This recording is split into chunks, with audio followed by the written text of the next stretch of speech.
Magsisilbing taga-usig sa kaso nitong si dating Pangulong Rodrigo Duterte sina Chief Prosecutor Karim Khan at Deputy Prosecutor Mame Manjaye Niang.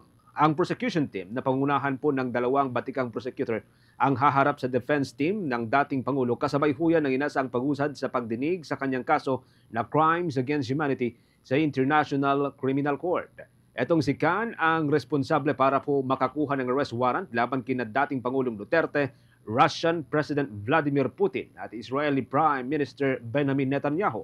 Ang tatlong lider ay pawang naharap sa Crimes Against Humanity ngunit tanging si Duterte lamang ang naaresto at nasa kustodiya ng International Criminal Court.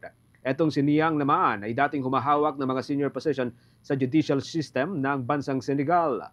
Hawak nito ang malawak na karanasan sa ilalim ng sistema ng United Nations at humawak ng iba't ibang posisyon sa International Criminal Tribunal for Rwanda at Regional Representative of the United Nations Office on Drugs and Crimes in Southern Africa. Nagsilbi rin siya bilang judge sa Appeals Chamber ng International Criminal Tribunal para sa bansang Yugoslavia at International Criminal Tribunal para sa bansang Rwanda. Una nang itinakda ng International Criminal Court ang confirmation hearing sa kaso nitong si dating Pangulong Duterte sa Setyembre 23 ng kasalukuyang taon.